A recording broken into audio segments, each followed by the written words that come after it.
95 killed in bomb blasts near Iran General Qasem Soleimani's tomb, State TV.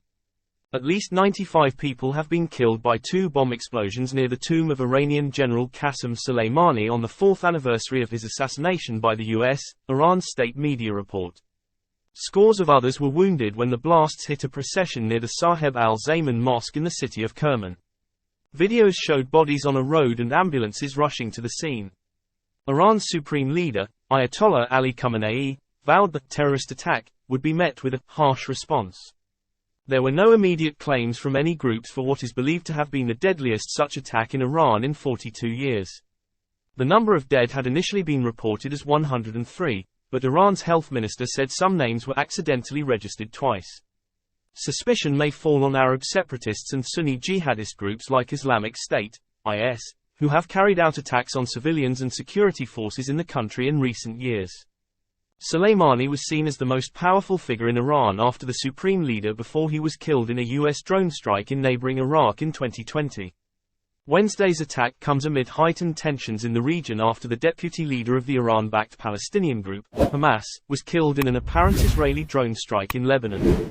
Footage broadcast by Iranian state TV showed large crowds were taking part in a procession along a road lined with banners featuring Qasem Soleimani when the explosions happened. People could be heard screaming and then seen running away in panic after one of the blasts. Iranian media reported the first bomb was detonated around 1500 local time, 11:30 Greenwich Mean Time, about 700 meters, 2,300 feet, from the Garden of Martyrs cemetery around the Saheb al-Zaman mosque, in the eastern outskirts of Kerman. The second bombing took place about 15 minutes later, around 1 kilometer away from the cemetery, targeting people who had fled the first, they said.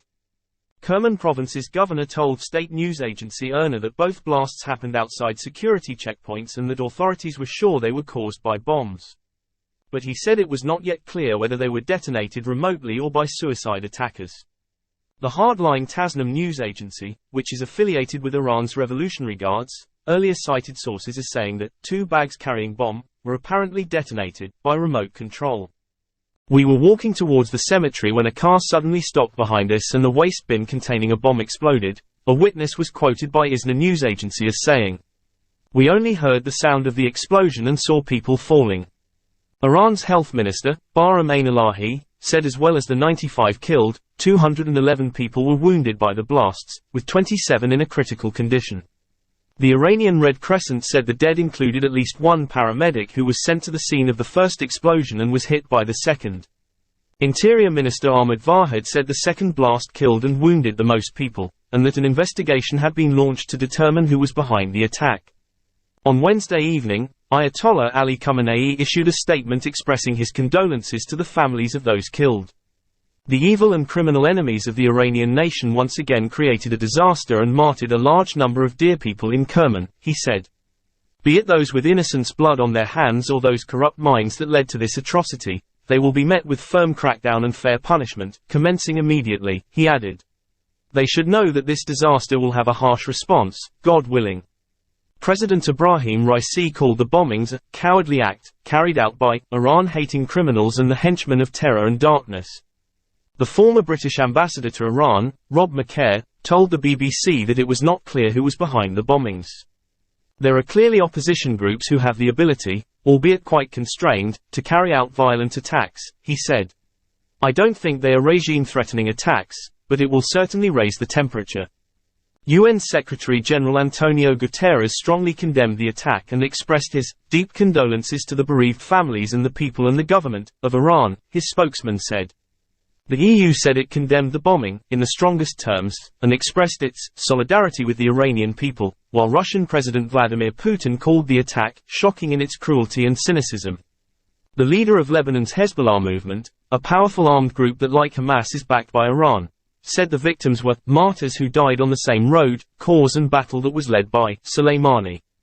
As commander of the Revolutionary Guard's overseas operations arm, the Quds Force. The Quds Force, Soleimani was an architect of Iranian policy across the region. He was in charge of the Quds Force's clandestine missions and its provision of guidance, funding, weapons, intelligence, and logistical support to allied governments and armed groups, including Hezbollah and Hamas. Then US President Donald Trump, who ordered the 2020 drone strike, described Soleimani as the #1 terrorist anywhere in the world, and alleged that troops under his command had murdered hundreds of American civilians and servicemen over the previous 2 decades. Iran's government accused the US of an act of international terrorism and issued arrest warrants for Mr. Trump and other officials.